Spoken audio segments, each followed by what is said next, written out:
Hey, one more thing before you go. Welcome to another episode of Over the Teacup Sunday with Michael and Diane, where Diane and I are going to continue to take a deep dive into the world of the 2023 Oscar nominated films and talent. Today, we take a look at one of the most talked about movies, which has won a plethora of film awards across the world, Triangle of Sadness. This unique movie is worthy of an Oscar nomination, in my opinion, and has been praised by critics and audiences alike. I'm your host, Michael Hurst, and I'm here with my lovely wife and co-host, Diane. Hi, happy Super Bowl Sunday. Woohoo! Welcome to the show.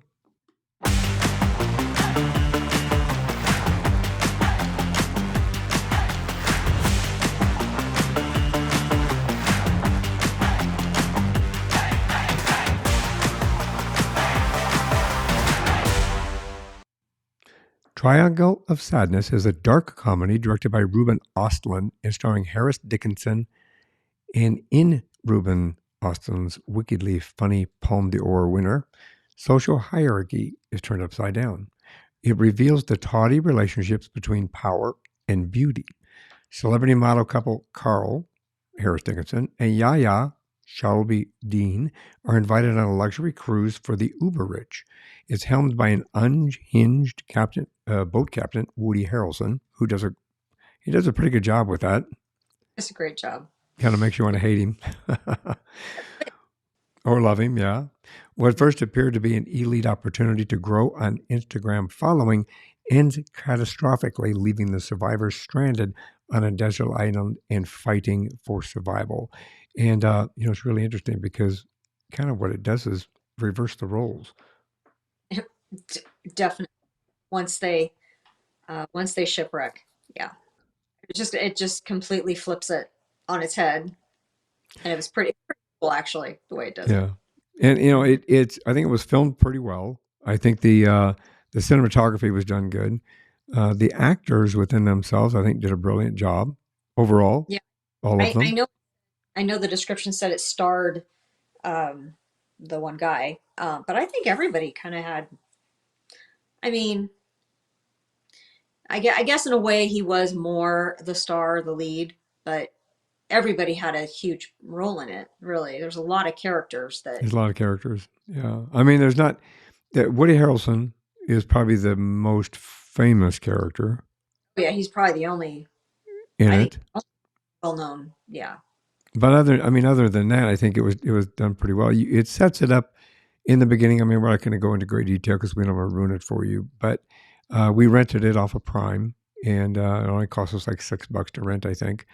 So it's not freely available to you, but $6 to me, it was worth the $6. I It was, think it was it a was very yeah, it was worth it. Yeah, it's an interesting contrast. Like I said a little, in the intro, it kind of shows the class disparity Yes. in the fact that there are some people who are so ultra rich that they forgot how to do basic things. They just don't even know, they have no idea of reality and what it's like to live in the real world and how to treat people How to treat either. people. They Yeah, just demand what they want in the moment and nobody's going to tell them any different. and it's all about money. Yeah. Money, money, money. I'm richer than you. I'm richer than you. You're not richer than me, and I'm going to do this because I'm rich. And if you don't like it, my husband will just buy the boat. Yeah. Yeah, basically. You know, And then there's just some there are some unwatchable scenes that um that go on for very, very long. I think some of those scenes, and you know which ones I'm talking about, went on longer than they needed to. I'm really not sure what they were trying to get at, but they were unnecessary. Other than that, and the ending, I really liked it. well, I felt it yeah, as a not a big fan of the ending either. I mean, I think that us, from our perspective, I think that we watch enough movies to really kind of expect certain aspects of the movie. And in this one, I think it fell just a little bit short in regard to that. The ending, at least. I think if there's, I'm sure there's people out there who enjoy a movie that doesn't get wrapped up in the end with a pretty little bow and really makes you have to, as the audience, really think and kind of create the ending for yourself. And how did it end? And you can all, I mean, we can all come up with a different ending of what happened, which I guess in a way is kind of cool, and it is different than most movies. So I guess I see the point of doing that. Well, I will tell you that. Let me list off some of these. I'm looking this up really quick while you were talking. This, but I mean, I mentioned the Palme d'Or award, but I think that it was also at Sundance. It said something about Sundance, or is that the same thing? Was it the Palme d'Or award at Sundance or something?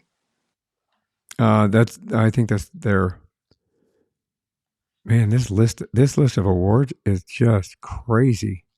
Really?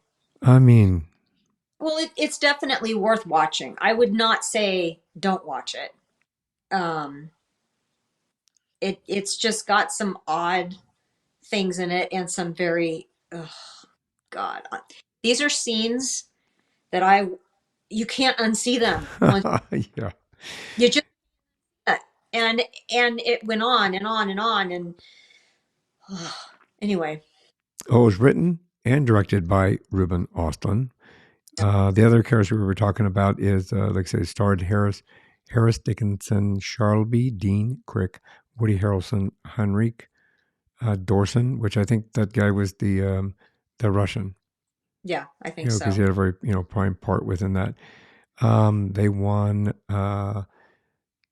Oscar nominee for Best Picture of the Year. Erik Hemmendorff, Philippe Bober, Best Original Screenplay, Best Achievement in Direction, um, the BAFTA Awards 2023, Best Supporting Actress, Dolly De Leon, and then Best Casting and Best Screenplay, the AACTA International Awards, Best Screenplay, Best Supporting Actor, Woody Harrelson, by the way, for that. It was a good movie. I liked it. There were parts I didn't. I don't see how anybody could personally. I don't see how anybody could be nominated for anything out of this. Maybe Woody. Maybe I can kind of see that for supporting, but all the rest of it. Will you be surprised? They even won the AARP Movies for Grown-Ups Award 2023. Movies for Grown-Up Award nominee, Best Supporting Actor, Woody Harrelson. Alliance of Women Film Journalists, Best Ensemble Cast. Golden Elm Award, 10 top foreign language films. American Cinema Editors, Cannes Film Festival was a Technician Prize winner. Palme d'Or winner. Capri Hollywood winner.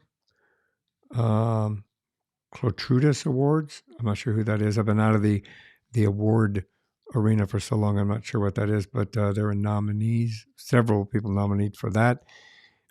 Sin Euphoria Awards.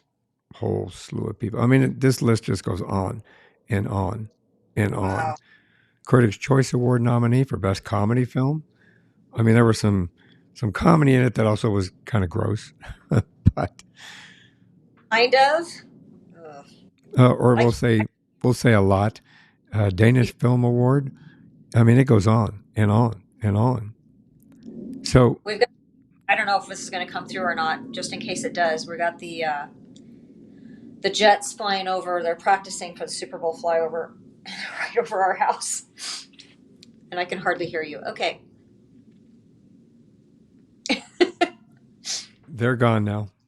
So overall, I found that this movie was very interesting in regard to the ensemble cast. It seemed to work pretty well together. Obviously, it's like any other movie. It's got a slew of extras and some background, which, in my opinion, as part of what took place when they did get stranded on a desert island. Obviously, realistically, anybody listening or watching is going to know that if there's only two ways to get stranded on an island. Your boat sinks, or you get thrown overboard. So from that perspective, I was a little disappointed in a few things, like what happened to everybody. From that perspective, there were some ends that, I won't say Without, ends, but there were some things that weren't really, didn't have closed ends. There were yeah, some open holes that didn't get patched, in mm, my opinion. yep, I agree. But overall, I think it was a pretty good film for showing the reality of the differences in the hierarchy that exist in today's society, from the Yeah, ultra rich to people who have money to people who have none. I mean, and there's like 3 levels within that. it's awful. It's really it's really awful. And unfortunately, it's awful because it's true that It is true. that society. And I think it's also possibly, I don't know, I mean, he wrote it and he directed it.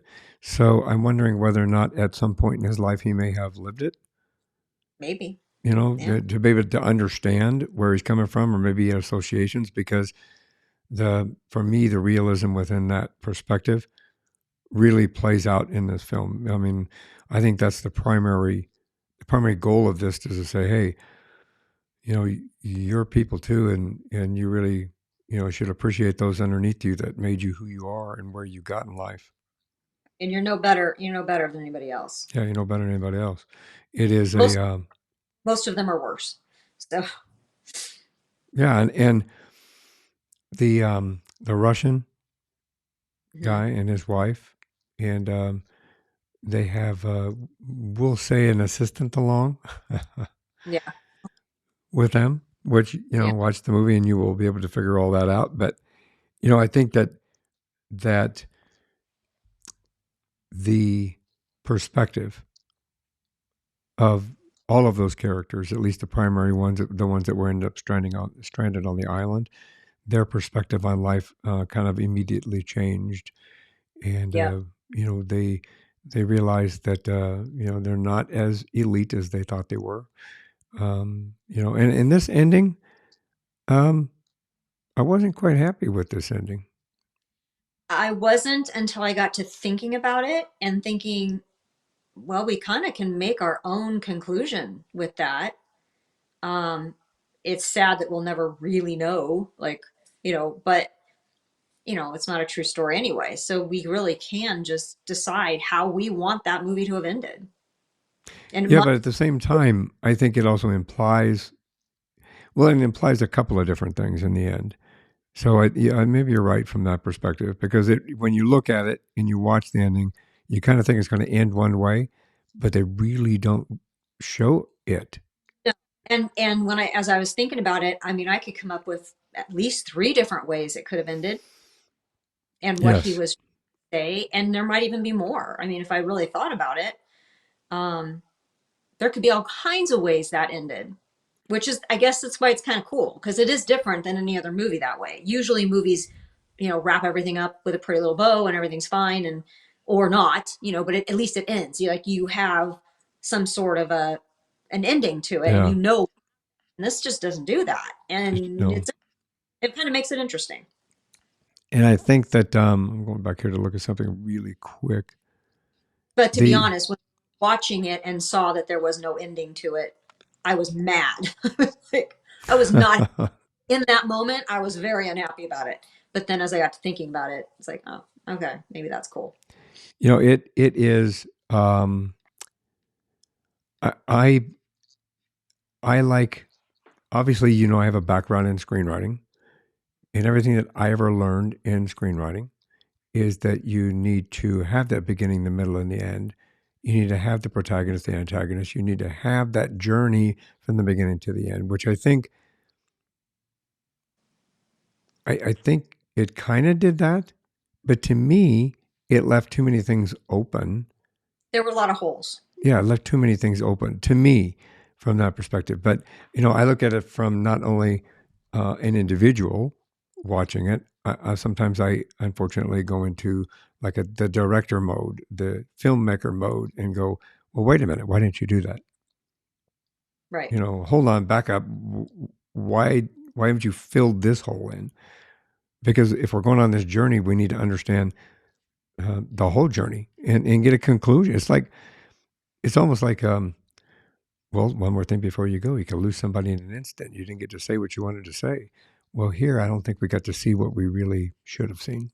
We didn't get closure. That's really my only negative part about this film is I don't think that we got to see what we needed to see at the end. It was just left up to speculation, and we could decide for ourselves. So if you're a person who needs closure in things, then yeah, it's really going to bother you because there's no Yes. closure. Yeah. So Ruben,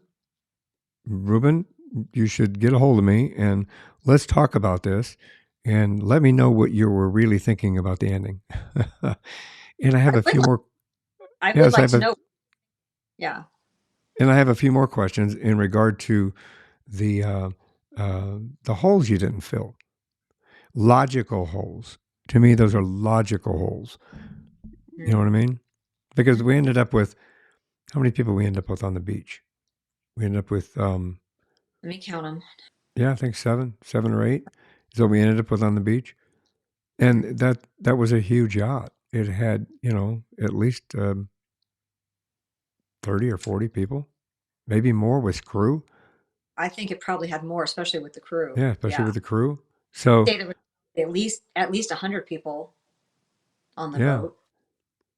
so from that perspective, I think it just needs to be filled. But other than that, I think that it kudos to everybody that made the film because they actually did a really good job with Yeah. you know showing us and presenting to us that different hierarchy that a lot of us feel anyway. I Mhm. did that as a cop. You'd stop somebody that had power and money and they go, "Do you know who I am?" Mhm. It's like, "Yeah, but you still broke the law." But do you know who I am? Yeah. Kind of a thing. So, you go from that perspective where you see the reality of power that people have and how quickly that power can shift. That's what I did like about the movie. Yeah. Yeah. And you know, um, maybe people who are in that position in reality, if they see this movie, maybe it'll, I don't know, give them a clue that they need to be better people if they're not, you know. Unfortunately, I believe that if they watched this movie, they wouldn't even think that. They would go, "Why aren't they doing this for me? Why aren't they doing that?" Yeah, we can hope. We can hope, can always hope for better. Hmm. So But anyway, it's a good movie. Although it has some holes and although it has some very unwatchable scenes that I will never get out of my mind, um, I still liked it and I still would recommend you watching it. I would recommend watching it as well. I do not believe in my prediction that this is going to win Best Picture out of all of these that have come out. Yeah, if anything, it would be the what do they call that? They have a name for it when somebody comes Winner in. or loser? He comes in that they didn't. Dark Horse, is that what it is? The Dark Horse. That dark horse comes in. Yeah, I mean it could, but I doubt it. Well, I mean, we've watched so far. We've watched five of these of the nominated films, Best Picture films. And I think we've Um, watched more than that, haven't we? Huh. no, I think we watched five.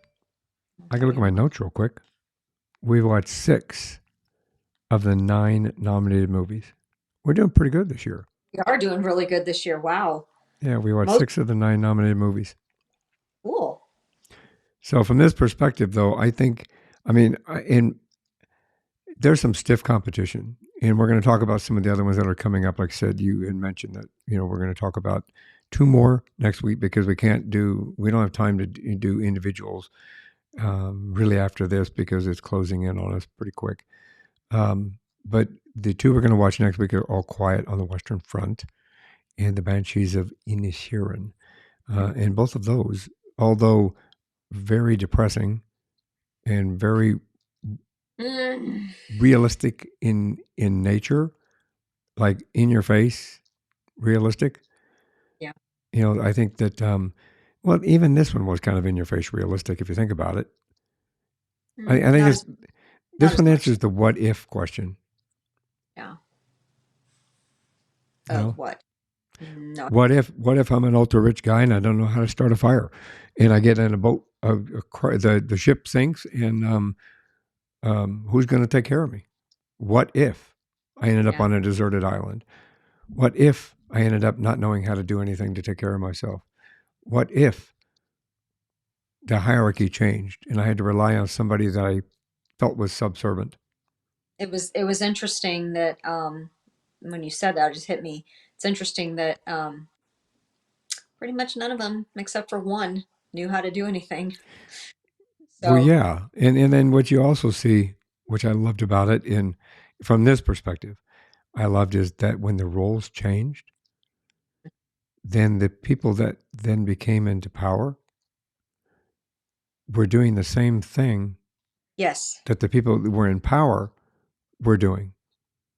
to that, yes, So once yes. they grabbed that power and held it in their hand, it was, look at me, look at me. Oh, I can do a lot of stuff with this. Yes. And they Yeah. used that to their benefit from that perspective. And it shows, I guess, how easily that can happen, and it can happen to any of us. And then when it starts to change, if that then is taken away from you in any manner, it goes back to, or even just threatened. yeah. Then it kind of opens your door as to what are you going to do if you're threatened with it being gone all of a sudden when you have a taste of it. Yeah. So, what's your verdict, Diane? See it. Know that there's going to be some parts you probably aren't going to like.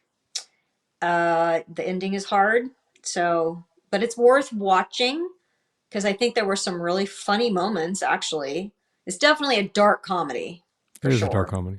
So there's funny moments. There's poignant. I can't say that word. Said it.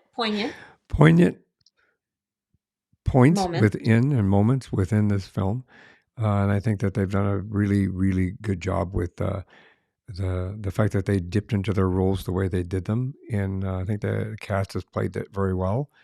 And great. Yeah, the cast was great. So yeah, I agree. Check it out. We think that, at least I think, Diane just said it. I agree with her. I think you should take the $6 and watch it. And I think you'll enjoy it from that perspective. And if you agree with me about the open ending, please feel free to email me at michael@onemorethingbeforeyougo.com. Or if you like Diane's perspective on that, where it kind of leaves it open for your own, email me again at michael@onemorethingbeforeyougo.com. Like somebody's opinion of how they think it ended. Like, I think that'd be a fun conversation. Would be a fun conversation. Might bring you on the show. Yeah. You have to talk to a bunch of people. Let's do that. So I want to thank everybody for being today. I know that's the Super Bowl. We're going to go out and watch the Jets practice. We're looking forward to that. And we hope you get to enjoy the game tonight. Thank you for, again, joining us here. Next Sunday, we're going to cover 2 movies, The Banshees of Inisherin and All Quiet on the Western Front. As we said, All Quiet on the Western Front is the remake of this reality war film, and it was done extremely well, I think, as from the German perspective. And we look forward to that. Wednesday, we're back to our normal programming as well. Please keep in mind that we're going to have some fantastic guests that are showing up here over the next couple of months. So please continue to revisit us on Wednesday. Visit our store before you go, podcast.shop. And we would appreciate any type of support that you give us to continue to bring you content and us, our pretty little faces. And, well, Diane's pretty face, my ugly face with little gray beard here. And one more thing before you all go. Have a great day. Have a great weekend. And thanks for listening. Bye. Thanks for listening to this episode of One More Thing Before You Go. Check out our website at beforeyougopodcast.com. You can find us as well as subscribe to the program and rate us on your favorite podcast listening platform.